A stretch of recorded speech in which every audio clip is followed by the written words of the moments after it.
A solo días de una de las elecciones más decisivas de la historia reciente de Colombia, el debate político ha entrado en su fase más intensa. Lo que para algunos es una simple contienda entre dos candidatos, para otros representa una decisión que podría definir el rumbo institucional, económico y democrático del país durante los próximos años. En medio de esta confrontación, Rodrigo Lara, una de las voces más visibles dentro de la campaña de Abelardo de la Espriella, lanzó una serie de declaraciones que han generado fuertes reacciones en distintos sectores políticos. Según Lara, Colombia no estaría simplemente eligiendo un presidente, sino enfrentando una elección de contraste entre dos modelos completamente opuestos de nación. Desde críticas al sistema tradicional de partidos, pasando por advertencias sobre una eventual reforma constitucional, hasta cuestionamientos a la denominada paz total y denuncias sobre presiones políticas en algunas regiones del país, sus palabras han reavivado una discusión que hoy divide a millones de colombianos. ¿Se trata de advertencias legítimas sobre el futuro de la democracia? ¿O estamos frente a una estrategia electoral diseñada para movilizar votantes en los últimos días de campaña? En este video analizaremos las declaraciones más contundentes de Rodrigo Lara, los argumentos detrás de sus afirmaciones y las implicaciones políticas que podrían tener de cara a la jornada electoral que se aproxima. Bueno, empecemos hablando de la tarea que está haciendo la campaña a la que usted pertenece. A pocos días de la votación, ¿en qué se concentra el trabajo de la campaña de Abelardo de la Espriella? Bueno, Alfonso, esta es una campaña absolutamente diferente y distinta a las demás campañas presidenciales que se han vivido en las últimas décadas, porque es una campaña que está construida sobre un pacto entre el candidato y el pueblo colombiano.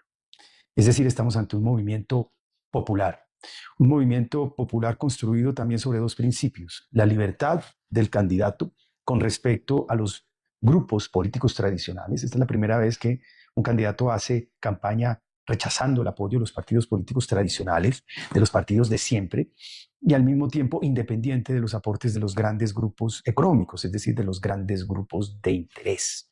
Es una campaña libre e independiente construida en un pacto con el pueblo colombiano. Esa idea se ha dicho mucho en la campaña y me gusta que usted la plantee, porque me permite preguntarle cuál es la visión que tienen de los partidos políticos, porque usted de hecho ha hecho parte de los partidos políticos, ha militado en ellos, y ahora qué significa que no los estén recibiendo y en el eventual gobierno, ¿qué tipo de relación van a tener con los partidos? Hubo un tiempo en el cual el puente entre ciudadanía y Estado era necesariamente el partido político. No había otra manera, digamos, de poder representar al pueblo colombiano en instancias de representación política. Y eso cambió. Hoy en día la posibilidad de comunicarse directamente con los colombianos, de tener canales propios de conexión con el pueblo colombiano, pues de alguna manera elimina o le resta importancia a esos puentes que mencionaba inicialmente. En segundo lugar, los partidos políticos se deterioraron completamente porque se volvieron meros y netos clubes de parlamentarios que se miran el ombligo a sí mismos, que no conectan con el corazón de los colombianos y que caen en prácticas transaccionales absolutamente espurias y repudiables, como el dinero, las mermeladas o la transacción burocrática. Yo por eso me fui del partido en el que estaba. Estaba aburrido también de que la política de mi entorno terminara reducida a eso. Entonces yo creo que ahorita con estos medios de conexión directa con los colombianos se puede hacer una política prescindiendo de esos peajes, de esos intermediarios. Esa política que usted lo ha explicado es la que estamos viendo en campaña, y eso es una novedad sin duda en este año 26. Pero en el ejercicio del gobierno, cuando finalmente las leyes haya que hacerlas en el Congreso y en el Congreso de representación de partidos políticos legalmente constituidos, ¿cómo va a ser esa relación? A ver, como le mencionaba y se ha dicho muchas veces en la campaña, pues digamos, dentro de los mismos partidos hay gente rescatable, hay gente buena y hay gente que tiene esa vocación genuina de servirle al pueblo colombiano. Y esa es la gente que se va a rescatar y con la que se va a trabajar. Ahora, cuando un presidente es fuerte, cuando un presidente tiene esa capacidad de conectar directamente con el pueblo colombiano, con su corazón, con sus sentimientos, con sus anhelos, y se convierte en un verdadero dirigente popular, pues no necesita, digamos, para gobernar de esos partidos o de esos políticos chantajistas o extorsionistas, porque el pacto con el pueblo es superior al poder o a la capacidad de extorsión de esas organizaciones políticas enquistadas en instancias como el Congreso. En segundo lugar, habrá de armarse naturalmente una coalición de gobierno, pero con quienes comulgan, con quienes comparten estos valores y no con quienes utilizan básicamente ese honor, esa dignidad que es la representación popular pues para obtener dádivas y para hacer actos ilícitos. Eso se va a perseguir y se va a sancionar con mucha severidad.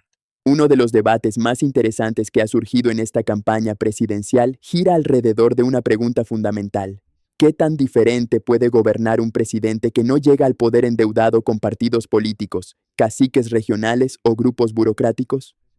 Durante décadas, muchos gobiernos han tenido que construir mayorías entregando cuotas políticas, cargos públicos y espacios de poder a quienes respaldaron sus campañas. Es una práctica que sus defensores consideran necesaria para garantizar gobernabilidad, pero que sus críticos señalan como el origen de buena parte de la corrupción, el despilfarro y la ineficiencia estatal. La idea de un presidente sin compromisos burocráticos plantea un escenario completamente distinto. En teoría, tendría la libertad de nombrar a los funcionarios más capacitados sin importar su filiación política. Podría conformar equipos técnicos, exigir resultados y remover a quienes no cumplan sin tener que negociar con estructuras partidistas o intereses particulares. ¿En qué se diferencia esa interrelación directa del presidente que sería Abelardo de la Espriella con el pueblo a cosas que ha dicho este presidente Gustavo Petro cuando cita también el constituyente primario, el pueblo, su relación con el pueblo y del que justamente ustedes han criticado tanto? Es que la conexión y el gobierno en contacto permanente con el pueblo colombiano no significa sustituir la Constitución. Lo de Petro va más allá. Lo de Petro es desconocer el Estado de Derecho. En este proyecto popular somos perfectamente institucionales. Aquí respetamos el Estado de Derecho, la separación de poderes y honramos y hacemos respetar la Constitución de 1991. Lo que hemos visto por parte del gobierno de Petro y de su candidato Cepeda ha sido un intento de introducir un proceso de constituyente para cambiar completamente la Constitución de 1991 por una nueva en la línea de la ideología de izquierda más radical, que es la de Iván Cepeda. Y ese cuento de que van a cancelar el proyecto constituyente es una mentira, porque no es nada distinto a un aplazamiento táctico. Están posponiendo básicamente la constituyente para que no interfiera en las elecciones, porque los colombianos repudian que se intente abrogar la Constitución de 1991, que es un pacto entre todos los colombianos, que es la garantía de nuestros derechos y de nuestras libertades. Pero lo que hemos visto en ellos es eso. Es un proceso constituyente porque está dentro del ADN de la concepción de izquierda más radical. Y ojo, yo soy un liberal. Yo no soy una persona polarizante por naturaleza, pero sí le puedo decir, Alfonso, que hay diferentes tipos de izquierda. Hay izquierdas moderadas y democráticas, muy respetables, y que las hemos visto gobernando en Chile o incluso en Brasil, y hay izquierdas ultrarradicales como la de Iván Cepeda. Y dentro del ADN de esa izquierda ultrarradical está el proceso constituyente, está introducir una nueva constitución, que así lo han hecho en Venezuela, así lo han hecho en Nicaragua, y así lo han hecho en países que siguen esa línea de izquierda radical. Así que usted lo que tiene claro y lo que plantea a los televidentes es que estamos de verdad eligiendo entre una campaña que terminaría la constitucionalidad colombiana y una campaña que respetaría la constitucionalidad colombiana. Absolutamente, Alfonso, usted lo pone en muy buenos términos. Esta es una elección de contraste, casi que plebiscitaria, donde los colombianos nos estamos jugando la democracia. Hay un esfuerzo latente y directo en la campaña de Iván Cepeda por tratar de mostrarlo como lo que no es decir, como una persona de izquierda moderada, respetuosa del Estado de Derecho y la separación de poderes. No lo es. Lamentablemente, esa no es la expresión hoy de la izquierda en estas elecciones presidenciales. Y reitero, yo soy un demócrata y yo respeto las ideas de los demás, pero aquí hay que precisarlas muy bien. Hay izquierdas democráticas y hay izquierdas radicales. Y por eso los colombianos, esa masa grande, urbana, que vota, llamémoslo así, por eso que llaman centro, tienen que entender que esto no es un buen señor pacifista de la izquierda, no, esta es la izquierda más radical, porque el origen de Iván Cepeda es el comunismo. Hoy los comunistas ya no se llaman a sí mismos comunistas, pero en su ADN es eso, su origen es la expresión comunista, y eso lo vemos en dos acciones por parte de él y de su campaña. Primero, en la de promover la abrogación de la Constitución del 91 e instalarnos una nueva que implica un cambio de régimen y un debilitamiento de la democracia. Y segundo, en la paz total. Las versiones más radicales de la izquierda en Colombia, la que tiene origen en el Partido Comunista, para ellos es normal que coexistan fuerzas democráticas o lucha democrática con lucha armada, que combinen formas de lucha. Y la paz total, promovida por el doctor Iván Cepeda, ha sido eso. Ha sido crear un marco legal para que cohabiten, coexistan la expresión de lucha civil política y la expresión de lucha armada. Porque la paz total no es un proceso de paz, eso no hay que llamarse engaños. La paz total es un marco que le impide a la fuerza pública perseguir a las organizaciones criminales y le permite a las organizaciones criminales vivir en la más absoluta impunidad en muchas partes del territorio. Eso es la izquierda en su versión más radical. Entonces, eso es importante que lo tengan muy claro todos los colombianos. Y eso es lo que está en juego en estas elecciones. Ese es el contraste que hay en estas elecciones. Entonces, los bogotanos, los antioqueños, los medellinenses, los caleños, todas las masas urbanas que se identifican con el centro tienen, en mi opinión, de manera muy respetuosa, que entender que lo que hay en juego es eso, su democracia, su constitución, es decir, la garantía de sus libertades y de sus derechos fundamentales. Hay momentos en la historia de una nación en los que una elección deja de ser simplemente una competencia entre candidatos para convertirse en una decisión sobre el futuro mismo del país. Para muchos colombianos eso es precisamente lo que está ocurriendo hoy. Lo que se definirá en las urnas no es únicamente quién ocupará la Casa de Nariño durante los próximos 4 años. Lo que está en juego es el rumbo institucional de Colombia, la fortaleza de sus instituciones democráticas, el respeto por la Constitución y la forma en que se ejercerá el poder en los años venideros. Cuando una sociedad llega a un punto de profunda polarización, las elecciones adquieren un significado mucho más grande. Los ciudadanos comienzan a preguntarse si sus libertades estarán protegidas, si los contrapesos del Estado seguirán funcionando, si la justicia conservará su independencia, y si las reglas del juego democrático continuarán siendo respetadas por todos los sectores políticos. Por eso, millones de colombianos observan este proceso electoral con una mezcla de esperanza y preocupación. Esperanza porque cada voto representa la posibilidad de corregir errores, impulsar cambios y construir un mejor futuro. Pero también preocupación porque las decisiones tomadas hoy podrían tener consecuencias que se extiendan durante décadas. La democracia no se pierde de un día para otro. Se fortalece o se debilita con cada decisión colectiva que toma una sociedad. Por eso estas elecciones no pueden verse únicamente como una disputa entre campañas, discursos o ideologías. Son una prueba para la madurez democrática de Colombia y para la capacidad de los ciudadanos de decidir libremente el destino de su nación. Un par de veces en esta charla, Rodrigo Lara, usted se ha definido como liberal y como demócrata. Absolutamente. Así que usted Y reformista. representa un ala liberal dentro de la campaña de Abelardo de Espriella. Y ha calificado la campaña de Iván Cepeda de izquierda radical y ha explicado por qué la considera de esa manera.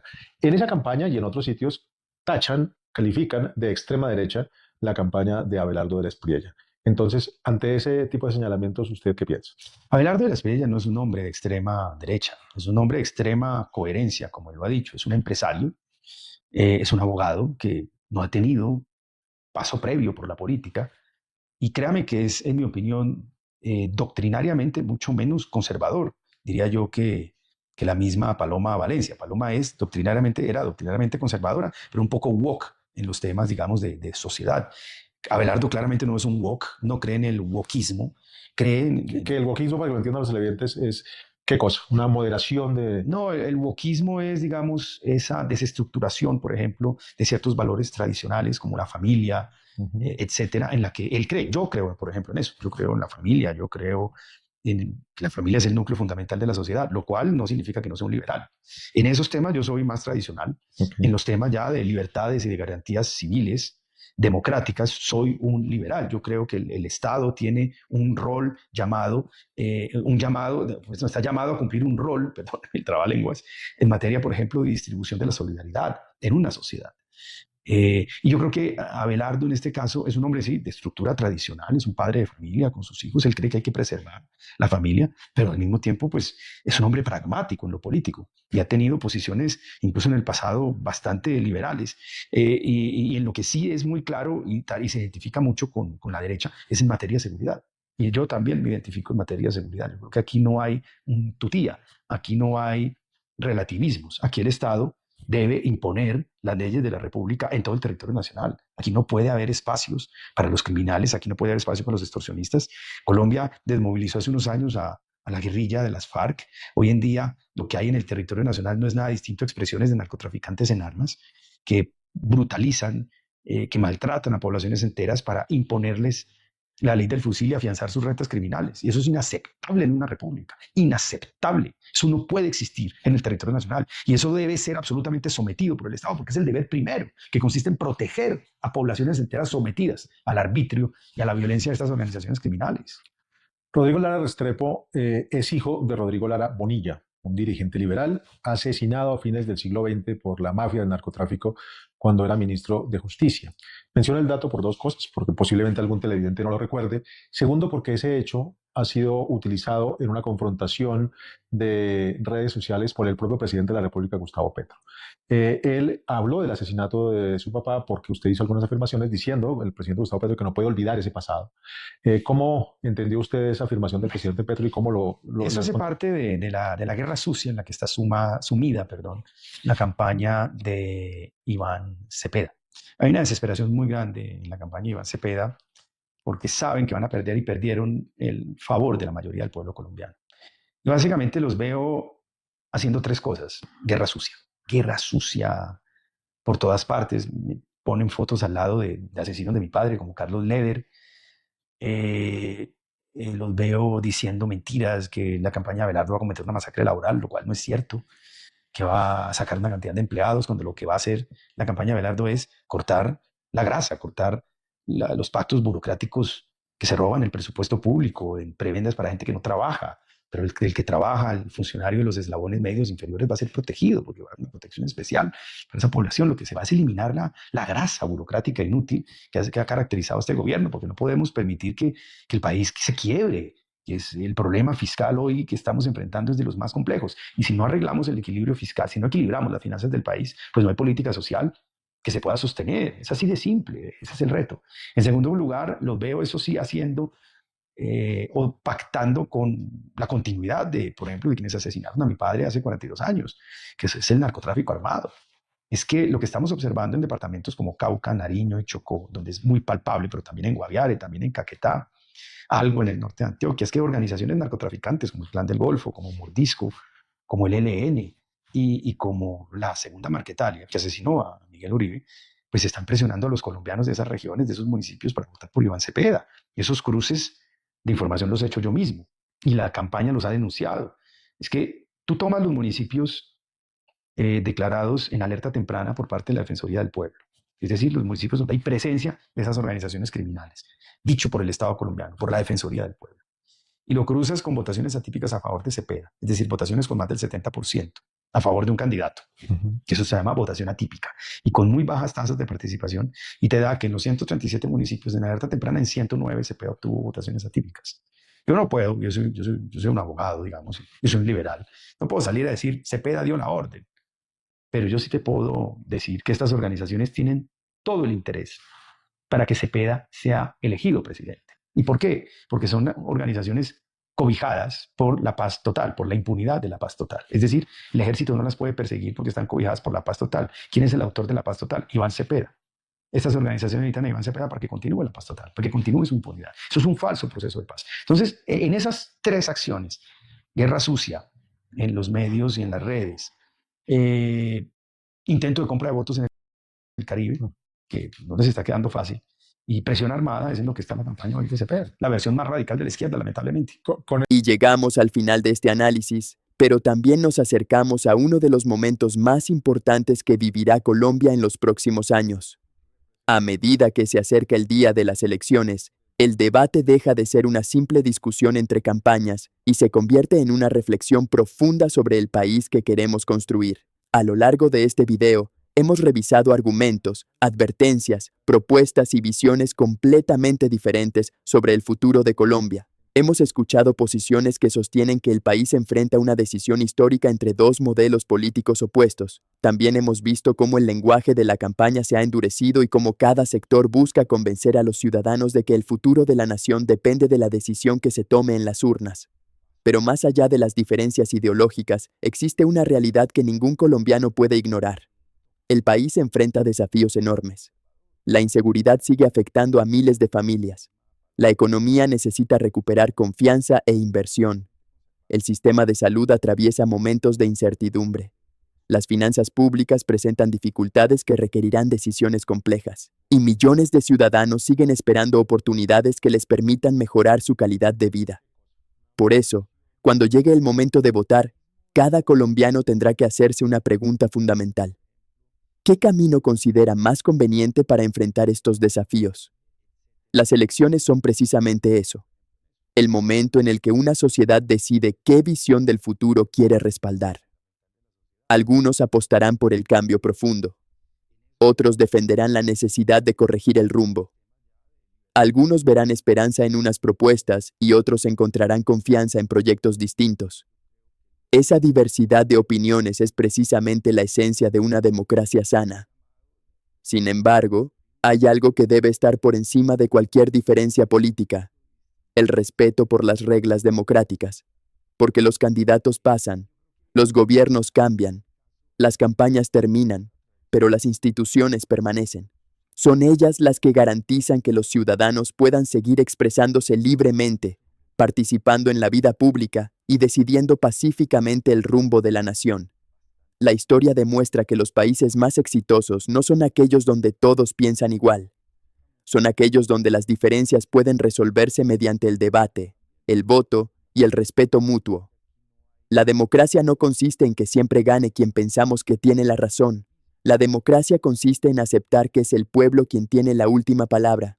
Por eso, independientemente de las preferencias políticas de cada ciudadano, el llamado es a participar, a informarse, a escuchar diferentes puntos de vista, a analizar los argumentos de cada candidato, a contrastar las propuestas con los resultados, a cuestionar las promesas y a exigir respuestas concretas sobre los problemas reales que enfrenta Colombia.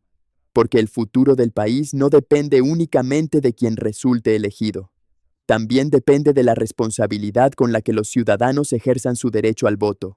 En pocos días, millones de colombianos acudirán a las urnas para tomar una decisión que marcará el rumbo de la nación. Algunos lo harán con ilusión, otros con preocupación, muchos con incertidumbre, pero todos con la misma responsabilidad de definir el próximo capítulo de nuestra historia. Lo cierto es que, una vez cerradas las urnas y conocidos los resultados, Colombia seguirá siendo el hogar de más de 50 millones de personas que comparten los mismos desafíos y los mismos sueños de progreso. Y será entonces cuando llegue el verdadero reto: construir país, fortalecer las instituciones y trabajar para que las diferencias políticas no se conviertan en divisiones irreparables. El próximo presidente tendrá una enorme responsabilidad sobre sus hombros. Pero la responsabilidad de proteger la democracia, defender las libertades y construir un mejor futuro seguirá siendo tarea de todos los colombianos. Gracias por acompañarnos hasta el final. Si este análisis te pareció interesante, comparte tu opinión en los comentarios. Participa en el debate con respeto y continúa informándote, porque en momentos como este, una ciudadanía informada es la mejor garantía para el futuro de cualquier democracia